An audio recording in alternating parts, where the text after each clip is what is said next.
আসসালামু আলাইকুম ভিউয়ার্স। আজকাল বেশিরভাগ মায়েরাই স্বাস্থ্যে সচেতন। বাজারের কেনা সেরেলাক বাচ্চাদেরকে অনেকেই খাওয়াতে চান না। তবে অনেকেই আছেন অনলাইন থেকে এই সেরেলাক কিনেন। একটু পরিশ্রম করলে অবশ্য ঘরেই বানানো যায়। আসুন দেখে নিই ঘরে এই সেরেলাক বানাতে কি উপকরণ লাগছে। আমি এখানে ৩ প্রকারের চাল এবং ২ প্রকারের ডাল সাথে ২ প্রকারের বাদাম নিয়ে নিচ্ছি। এটা হচ্ছে নরমাল চিনি গুঁড়া পোলাওয়ের চাল। এটা হচ্ছে পিঠা বানানোর চাল বা আতপ চাল বা আলো চাল বলা হয়। আর এটা হচ্ছে নরমাল ভাতের সেদ্ধ চাল।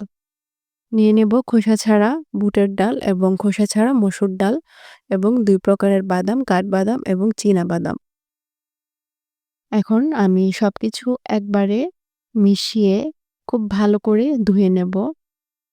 আমি একটা পাত্রে এই সবকিছু নিয়ে নিচ্ছি এবং ভালো করে কচলে ৫ থেকে ৬ বার এটা ধুতে হবে যতক্ষণ না পরিষ্কার পানি বের হচ্ছে। আমি এটা ধুয়ে নিয়েছি। এখন পানি ঝরানোর জন্য একটি ছাঁকনিতে করে রেখে দিচ্ছি প্রায় ২ ঘন্টার মতো। ২ ঘন্টা পর চলে আসছি। ২ ঘন্টা পর পানিটা অনেকটাই শুকিয়ে এসেছে, অনেকটাই টেনে গেছে।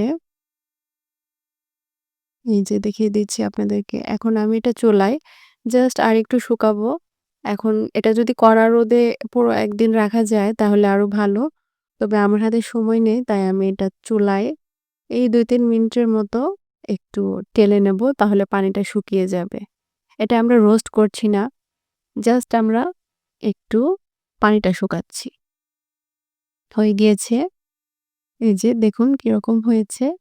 এখন আমরা এটি ব্লেন্ড করে নেব। অল্প করে ব্লেন্ড করবেন তাহলে খুব সহজে ব্লেন্ড হবে এবং ব্লেন্ডারেরও কোনো ক্ষতি হবে না। আমি এটা একটু চেলে নিয়েছিলাম। দেখুন আপনারা কিরকম হয়েছে, মিহি গুঁড়ো হয়েছে একদম। কোনো অংশেই বাজারের সেরেলাক থেকে কম নয়। আমি এটাকে সুজির মতো করে রান্না করব।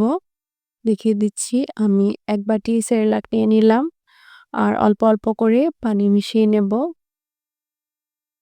এটা আপনারা খিচুড়ির মতো করেও রান্না করতে পারেন। তবে আমি সুজির মতো করে রান্না করে দেখাচ্ছি। আর সময়টা প্রায় একই রকম লাগবে। সুজি তৈরি করতে বা খিচুড়ি তৈরি করতে প্রায় একই রকম সময় লাগবে। জাস্ট প্রিপারেশনটা ভিন্ন। আমি পানি মিশিয়ে নিয়েছি। এখন আমি এটি চুলায় দিয়ে দেব। সাথে লবণ দেব, চিনি দেব। ১৫ মিনিটের মতো জাল করলেই তৈরি হয়ে যাবে এই সেরেলাক। বসিয়ে দিয়েছি চুলায়। এই যে জাল হচ্ছে আস্তে একদম লোতে রেখে জাল করবেন তাহলে এটা পুড়বে না। আমার সেরেলাকটা হয়ে গিয়েছে। আমি এখন এর মাঝে অল্প একটু ঘি দিয়ে দেব।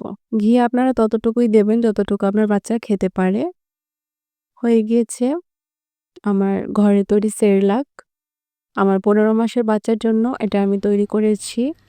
আপনারাও আপনাদের বাচ্চাদের জন্য এভাবে ঘরে সেরেলাক তৈরি করে খাওয়াবেন। অত্যন্ত পুষ্টিকর, মজাদার, সুস্বাদু সেরেলাক আপনার বাচ্চা অবশ্যই খাবে। আমার রেসিপিটি ভালো লাগলে আমার চ্যানেলটিকে সাবস্ক্রাইব করবেন।